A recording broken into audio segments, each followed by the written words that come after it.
Hi, I'm Dr. Joy, your mental and emotional wellness advocate. And today, I want to talk a little bit about something that often goes unseen on the leadership journey.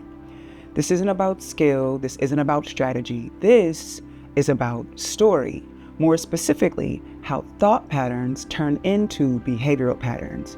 Because honestly, most of the challenges we face as leaders are not just about what is happening, it's about how we interpret what is happening. There's a concept called cognitive distortions.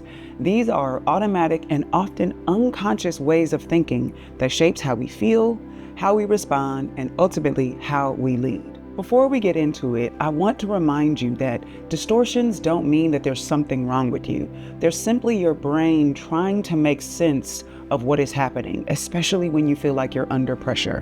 But when these distortions go unchecked, they can cause us to come out of alignment and fall into a reaction. So this is why it's important for us to raise our awareness of some of the ways these distortions show up and how they might influence leadership.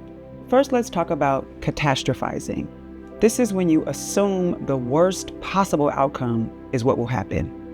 That might look like sending a message to someone on your team and they don't immediately respond. And so you think to yourself, oh no, they don't like me. This is gonna get across the team. I'm gonna have an issue with everybody.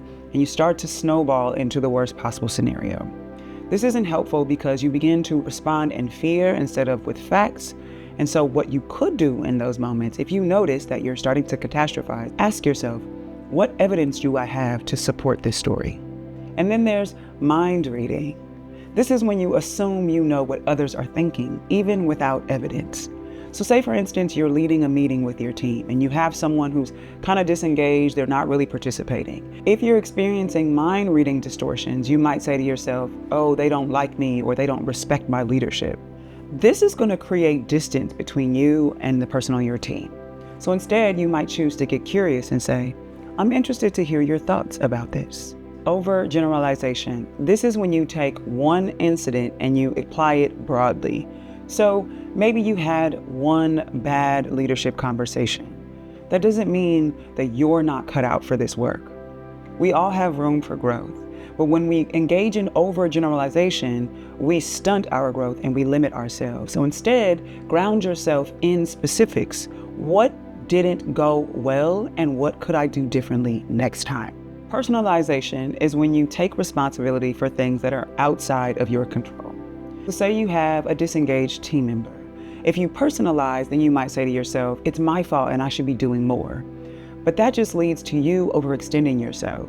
Instead, there's an opportunity to focus on shared responsibility. What is mine?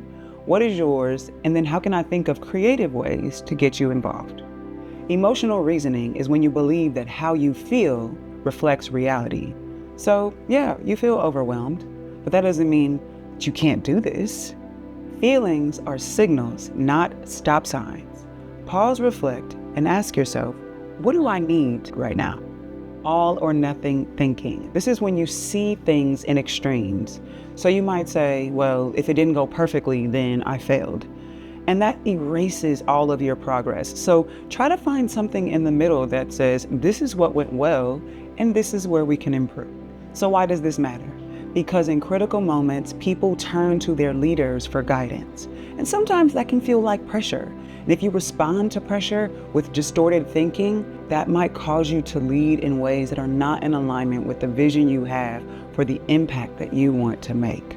Raising your awareness about how these distortions might show up for you creates the opportunity for you to pause and make a choice that more accurately reflects the kind of leader that you choose to be. If you need some practice with tuning into your thoughts so you can raise your awareness about how, when, and where this distorted thinking might be showing up, then check out our Leaves in a Stream video. This will help you to visualize your thoughts and slow them down enough for you to choose which ones you actually want to inform your next steps. So the next time you feel yourself preparing to react to something, take a moment to pause and check in and ask yourself, what story am I telling myself right now?